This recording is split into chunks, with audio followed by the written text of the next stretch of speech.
சக்தி ஜோதிட குழுவின் சார்பாக விசுவாவசு வருஷம் ஆவணி மாத பலன்களை வாக்கிய பஞ்சாங்க பிரகாரம் பார்க்கிறதுக்காக அடியேன் சக்தி சோமி ஆகிய நானும் ஆஸ்ட்ரோ KS ஐயங்கார் அவர்களும் டாக்டர் ஹரிஹர சர்மா ஐயா அவர்களும் வந்திருக்கின்றோம். கடவுளர் டிவி நேயர்கள் அனைவருக்கும் அநேக நமஸ்காரங்கள். அனைவருக்கும் டாக்டர் ஹரிஹர சர்மாவின் பணிவான நமஸ்காரங்கள்.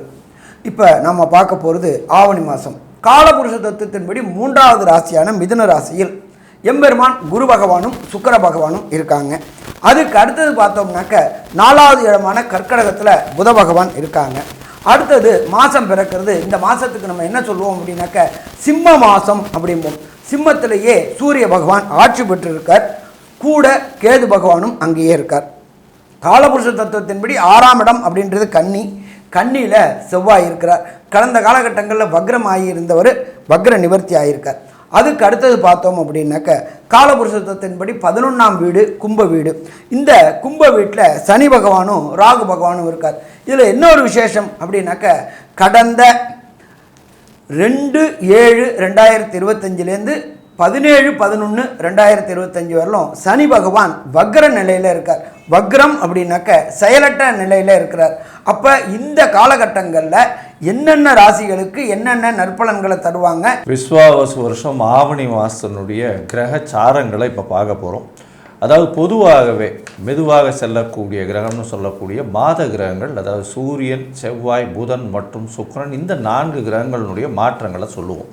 சூரியன் ஏற்கனவே ஆவணி மாதம்ன்றதுனால சிம்மத்தில் வந்துட்டார். இந்த மாதம் பார்த்தாலேயானால் செவ்வாய் இந்த மாதத்தினுடைய கடைசி, அதாவது 14/9/2025 தான் அவர் கன்னியா ராசியிலிருந்து அவர் துலா ராசிக்கு போகிறார். சரி, சுக்கிரன் எங்கே இருக்கார்? சுக்கிரன் இருக்கக்கூடிய இடம் அப்படின்னு பார்த்தாலேயானால் மிதுனத்தில் இருக்கார். மிதுனத்திலிருந்து முதல்ல ஒரு 4 நாள் 21ஆம் தேதி அன்னைக்கு கடகத்துக்கு போகிறார். அதற்கு பிறகு பார்த்தாலேயானால் மாத கடைசி 15/9/2025 அன்னைக்கு சுக்கிரன் கடகத்திலிருந்து சிம்மத்துக்கு போகிறார். புத பகவான் இந்த மாதம் ஆரம்பத்திலேயே உங்களுடைய ராசிக்கு, அதாவது 4ஆம் இடத்துல, அதாவது பார்த்தேனால் கடகத்தில் இருக்கார். கடகத்தில் இந்த மாதத்தில் ஆரம்பிக்கிறார். அவர் ஒரே வாரம் 25ஆம் தேதி அன்றைக்கே சிம்மத்துக்கு போயிடுறார். 25/8/2025 அன்றைக்கி சிம்மத்துக்கு போகிறார். இந்த மாதம் மொத்தமே அவர் சிம்மத்தில் தான் இருக்கார். இதுதான் இந்த மாதத்தினுடைய கிரகங்களின் மாத கிரகங்களினுடைய மாற்றங்கள். சரி, இப்போ ஒரு ராசியாக மேஷம் முதல் மீனம் வரை என்னென்ன பலன்கள் இந்த மாற்றத்தில் வருது அப்படின்றத நம்ம பார்க்கலாம். கும்பராசி நேயர்கள், அவிட்ட நட்சத்திரம் 3-4 பாதங்களும், பூரட்டாதி நட்சத்திரம் 1-2-3 பாதங்களும், சதய நட்சத்திரம் 1-2-3-4 பாதங்களும் ஆக இந்த 9 பாதம் கொண்டவர்கள் கும்பராசிக்காரர்கள். கும்பராசியினுடைய அதிபதி சனி பகவான். சனி பகவான் உங்களுடைய ராசியிலேயே வக்கரம் பெற்று போய் ராகுவோடு சேர்ந்தும் இருக்கார். இப்போது மாத கிரகங்கள்னு சொல்லக்கூடிய மாத கிரகங்களை வச்சு தான் நம்ம பலன் பார்க்கறது. அப்போ மாத கிரகமான சூரிய பகவான் 7ஆம் இடத்துல ஆட்சி பெற்று போய் 7ஆம் இடத்துல இருக்கார். அங்கே அவர் கூட கேதுவும் இருக்கார். அப்போது 7ஆம் இடத்துல சூரியன் போய் நின்று ஒருத்தர் சம சப்தம பார்வையில் பார்க்குற காரணத்தினால உங்களுடைய பார்ட்னர்ஸோட சிறு சிறு தொல்லைகள் இருக்கக்கூடிய வாய்ப்புகள் உண்டு. அதாவது கணவன் மனைவிக்குள்ளே அண்டர்ஸ்டாண்டிங் இல்லாத ப்ராப்ளங்கள் இருக்கும். அதே போல் கூட்டு தொழில் பண்ணுறவங்களுக்கும் அவங்களால தொல்லைகள் இருக்கக்கூடிய வாய்ப்புகள் உண்டு. நண்பர்களோடையும் பிரச்சனைகள் வரக்கூடிய வாய்ப்புகள் மிக மிக அதிகம். ஏன்னு கேட்டால் சனியோட ராகுவும் சூரியனோட கேதுவும் இருந்து சமசப்தம பார்வையினால் பார்க்கறதுனால இந்த மாதிரியான சூழ்நிலைகள் இருக்கும். ரெண்டாவது, உங்களுக்கு 7.5 சனி ஜென்மச்சனியாகவும் நடந்துட்டுருக்கிறது. ஆக உங்களுடைய உடல்நிலையிலையும் மனநிலையிலையும் தொல்லைகள் தரக்கூடிய வாய்ப்புகளும் மிக அதிகம். இப்போ உங்களுடைய ராசிக்கு 3ஆம் இடம் முயற்சி ஸ்தானாதிபதி அப்படின்னு சொல்லக்கூடியவரும் அதாவது உங்களுடைய 10ஆம் இடத்து அதிபதியும் ஆகிய செவ்வாய் பகவான் உங்களுடைய ராசிக்கு 8ஆம் இடத்துல இருக்கார். அதனால் உங்களுக்கு திடீர் பண வரவுகள் வர்றதுக்கு உண்டான வாய்ப்புகளை தரக்கூடிய வாய்ப்புகள் உண்டு. மேலும் உள்ள விவரங்களை ஆஸ்ட்ரோ KS ஐயங்கார் அவங்க சொல்லுவாங்க. ஐயா, அற்புதமாக சொன்னீங்க. கும்பராசியை பொறுத்தவரையிலும் மன அழுத்தம் இருக்கும். ஏன்னா சனி ஆட்சி பெற்ற சனியாக இருக்கார், வக்கரகதியில் இருக்கார். ராகுவோட சம்பந்தம், அபரிமிதமான விஷயங்கள் மனசில் தோணும். எல்லாவற்றையும் சாதிக்கணுன்ற ஒரு நினைப்பில் ஓடுவீங்க. பணவரவிற்கு பஞ்சம் இருக்காது, நல்ல ஒரு ஏற்றம் இருக்கும். படிக்கக்கூடிய மாணவியர்களுக்கு நல்ல ஒரு ஏற்றம் இருக்கக்கூடிய காலகட்டமாக இருக்கும்.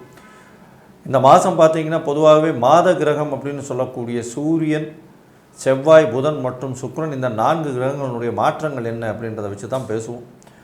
இந்த மாதம் உங்களுடைய ராசிக்கு சூரியன் சம சப்தமத்தில் போய் உட்கார்றார். 7ஆம் அதிபதி 7ஆம் இடத்துலையே கேதுவோட சம்பந்தத்தில் இருக்கார். சனி, ஆட்சி பெற்ற சனி வேற பார்க்குறார். கண்டிப்பாக சிறு சிறு பிரச்சனைகள் கணவன் மனைவிக்குள்ளே வரக்கூடிய வாய்ப்பு, பார்ட்னர்ஷிப் வியாபாரம் பண்ணுறவாளுக்கெல்லாம் சிறு சிறு தொல்லைகள் வரும். அரசாங்கத்தின் மூலியமாக பிரச்சனைகள் வரக்கூடிய வாய்ப்புகள் உண்டு. இந்த காலகட்டத்தில் பொறுமையாக இருக்கிறது நல்லது. நிச்சயமாக பார்த்தீங்கன்னா இன்வெஸ்ட்மெண்ட், அதாவது அதிகமாக முதலீடுகள் செய்வதை தவிர்ப்பது மிகவும் நல்லது அப்படின்றதையும் சொல்கிறோம். இந்த மாதம் உங்களுடைய ராசிக்கு 4, 9க்கு உண்டான சுக்கிரன் இந்த மாதம் ஆரம்பிக்கும் பொழுதே பார்த்தாலேனால் 5ஆம் இடத்துல இருக்க ரொம்ப விசேஷம். அவர் 6ஆம் இடத்துக்கு போகிறார். 6ஆம் இடத்துக்கு போகிறது அப்படின்றது பார்த்தாலும் படித்த இளைஞர்களுக்கு வேலை வாய்ப்பு கிடைக்கக்கூடிய வாய்ப்புகள் நிச்சயமாக உண்டு. அது தவிர பார்த்தாலேனால் உங்களுடைய ராசிக்கு படிக்கிறதுக்குன்னு வெளிநாடு போகக்கூடிய பாக்கியமும் நிச்சயமாக வரும். இந்த காலகட்டத்தில் பார்த்தோம்னா மேல் படிப்பு படிக்கணும்னு நினச்சிட்டு இருந்தீங்கன்னா கண்டிப்பாக அதற்குண்டான புதிய கடன் வாங்க வேண்டிய கட்டாயத்துக்கும் வரக்கூடிய வாய்ப்புகள் உண்டு. சரி, இந்த மாதத்தில் புதனுடைய மாற்றங்கள் என்ன மாதிரி இருக்குது, அதை தவிர செவ்வாயினுடைய மாற்றங்கள் என்ன மாதிரி இருக்குது அப்படின்றத பற்றி நம்மளுடைய ஐயா ஹரிஹர சர்மா ஐயா கிட்ட கேட்போம். ஐயா, ரொம்ப அற்புதமாக சொன்னீங்க. எப்பொழுதுமே சனியுடைய ராசிக்கு புதன் நட்பு அப்படின்றது தான் ஜோதிஷ சாஸ்திரத்தில் சொல்லியிருக்கு. கும்பராசிக்கு புதன் நட்பு. அப்படியேற்பட்ட புதன் ஆரம்ப காலகட்டங்களில் 5ஆம் இடத்துல இருக்கார். அதுக்கப்புறம் 6ஆம் இடத்துக்கு வர்றாரு. அதுக்கப்புறம் 7ஆம் இடத்துக்கு வர்றாரு. நம்மளுடைய ஜோதிட சாஸ்திரத்தில் சொல்லியிருக்கிறது 5 அப்படின்றது பூர்வ புண்ணிய புத்திரஸ்தானம். ஏற்கனவே அங்கே குரு பகவான் இருக்கார், சுக்கிர பகவான் இருக்கார். நீண்ட நாட்களாக குலதெய்வ வழிபாடு செய்யணும்னு நினைக்கக்கூடிய கும்பராசி என்பர்களுக்கு குலதெய்வ வழிபாட்டுக்கு உண்டான வாய்ப்பு கிடைக்கும். அதே போல் பித்திருக்களுக்கு செய்ய வேண்டிய காரியங்கள், பித்திருக்கள் அப்படின்னாக்க நம்மளுடைய முன்னோர்கள் மூத்தோர்களுக்கு செய்ய வேண்டிய திதிகள் தர்ப்பணங்கள். இப்போ எப்போதுமே பார்த்தோம் அப்படின்னாக்க ஜோதிஷ சாஸ்திரத்தில் இந்த 12 மாதத்தில் 3 மாதம் மிக முக்கியமான விசேஷமான மாதம் அப்படிம்பாங்க. அது பார்த்தோம் அப்படின்னாக்க தை அமாவாசை, அதுக்கு அடுத்தது பார்த்தோம் அப்படின்னாக்க மாலையபக்ஷ அமாவாசை, அதுக்கு அடுத்தது பார்த்தோம் அப்படின்னாக்க ஆடி அமாவாசை. கடந்த காலகட்டங்களில் கடந்த மாதம் ஆடி அமாவாசை முடிஞ்சிருச்சு. இப்போ மாலையபக்ஷம் அப்படின்றது வருது. மாலையபக்ஷம் அப்படின்றது நம்மளுடைய முன்னோர்கள் மூத்தோர்கள் இறந்தவர்களுக்கு திதி கொடுக்க முடியாமல் ஸ்கிப்பானவங்க, மறந்து போனவங்க, விட்டு போனவங்க, வெளியூர் வெளிமாநிலத்தில் இருந்ததுனால என்னால் திதி தர்ப்பணம் கொடுக்க முடியாதவங்க அத்தனை பேருக்கும் இந்த மாலையபக்ஷத்தில் கொடுக்கக்கூடிய நாட்கள்.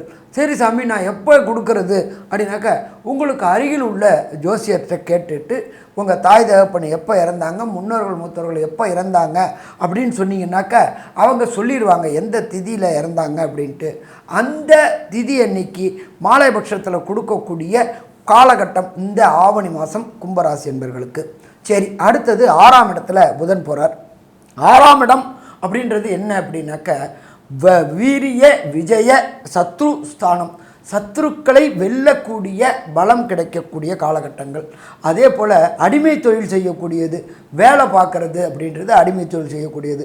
நீண்ட காலமாக கும்பராசியை சேர்ந்த நண்பர்கள் படித்த படிப்பிற்கு உண்டான வேலை கிடைக்காம திண்டாடிட்டு இருந்தவங்களுக்கு இந்த ஆவணி மாதத்தில் படித்த படிப்பிற்கு உண்டான வேலை கிடைக்குமா? வேலை கிடைக்கும்.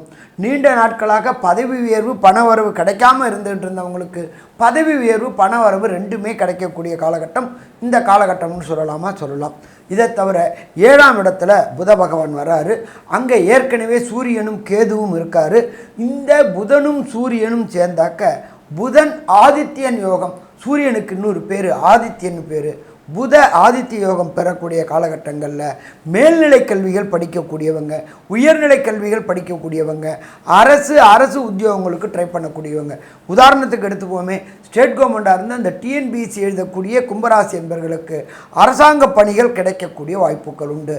அதே போல் மத்திய அரசு பணிகள் அப்படின்னாக்க யூபிஎஸ்சி தேர்வு எழுதக்கூடியவங்களுக்கு மத்திய அரசு பணி கிடைக்கக்கூடிய வாய்ப்புகள் உண்டு. இதை தவிர காம்படிட்டிவ் எக்ஸாம் எழுதக்கூடிய மாணவர்களுக்கு அத்தனை பேருக்குமே கண்டிப்பாக கிடைக்குமா? கிடைக்கும். ஏன்னு கேட்டிங்கன்னாக்க 9க்கு உண்டான அதிபதி 5ல் ஏறி இருக்கார், திரிகோணத்தில் இருக்கிறதுனால ஐஐடி, ஜேஇஇ, நீட்டு, பிஹெச்டி போன்ற உயர்நிலை கல்வி படிக்கக்கூடிய கும்பராசி என்பவர்களுக்கு கண்டிப்பாக வெற்றி கிடைக்கக்கூடிய வாய்ப்புகள் உண்டு. இதன் மூலியமாக வெளியூர், வெளிமாநிலம், வெளிநாடு சென்று படிக்கணும்னு முயற்சி பண்ணுற குழந்தைகளுக்கு படிப்புக்கு உண்டான வேண்டிய யூனிவர்சிட்டி கிடைக்கக்கூடிய வாய்ப்புகள் உண்டு. அதற்கு உண்டான பொருளாதாரமும் கிடைக்கக்கூடிய வாய்ப்புகள் உண்டு. அப்போ அதே போல் இந்த வேலை விஷயமாக வெளியூர், வெளிமாநிலம், வெளிநாடு போகக்கூடியவங்களுக்கு பிஆர், சிட்டிசன்ஷிப்பு, க்ரீன் கார்டு இதற்கு முயற்சி பண்ணக்கூடிய இந்த கும்பராசி என்பவர்களுக்கு அதுவும் கிடைக்கக்கூடிய வாய்ப்புகள் உண்டு. ஸோ மொத்தத்தில் பார்த்தோம் அப்படின்னாக்க கும்பராசி என்பவர்களுக்கு இந்த ஆவணி மாதம் அதி அற்புதமான மாதம்னு சொல்லலாம். இருந்தாலும் என்ன சாமி ஒரு இக்கு வைக்கிறீங்க? நடக்கின்ற தசை, புத்தி, அந்தரம், சூட்சமம், பிரணமம் சரியில்லை அப்படின்னாக்க கிடைக்கக்கூடிய பலன்களின் அளவின் தன்மையை குறைப்பார். அப்போ அந்த அளவின் தன்மையை குறைச்சா எந்த இறைவன்ட்ட சரணாகதி அடைஞ்சா அதுலேருந்து வெளிவர முடியும் அப்படின்றதையும், இதை தவிர இந்த 17/8/2025 16/9/2025 வரலும் உள்ள 31 நாளில் சந்திராஷ்டம தினங்கள் எது, புதிய முயற்சிகள் தடை பண்ணக்கூடிய காலகட்டங்கள் எது, அந்த தடை பண்ணக்கூடிய நாட்கள் என்னென்ன அப்படின்றதையும் நம்ம ஐயா டாக்டர் சக்தி சோமையா அவங்க விரிவாகவும் விளக்கமாகவும் சொல்லுவாங்க. ஐயா ரொம்ப அற்புதமாக தெளிவாக சொன்னீங்க ஐயா. இதில் சந்திராஷ்டம தினங்கள் அப்படின்னு சொல்லக்கூடியது எதனால் சந்திராஷ்டம தினம் அப்படின்னு நினைக்கிறோன்னா, உங்களுடைய ராசிக்கு 8ஆம் இடத்துல சந்திரன் சஞ்சரிக்கின்ற 2.25 நாட்கள் சந்திராஷ்டம தினங்கள். அதாவது சனி உங்களுடைய ராசிக்கு 8ஆம் இடத்துல சஞ்சரித்தால் அஷ்டமத்து சனின்னு சொல்கிறோம்ல, அது மாதிரி இந்த சந்திரன் 8ஆம் இடத்துல சஞ்சரித்தா சந்திராஷ்டம தினம். அப்போ இதுக்கு உண்டான பலன் என்னன்னு கேட்டிங்கன்னா, இவர் மனோகாரகன். அப்போ மனோகாரகன் அப்படின்னு சொல்கிறவர் 8ஆம் இடத்துல சஞ்சரிக்கிற போது இந்த மனசில் உங்களால் எதையும் பரிபூரணமான முடிவு எடுக்க முடியாத சூழ்நிலை இருக்கும். அப்போதைக்கு பார்த்தீங்கன்னா உங்களுக்கு அது சரி அப்படின்னு தோணும், ஆனால் சரியில்லாத முடிவுகளை எடுத்துருவீங்க.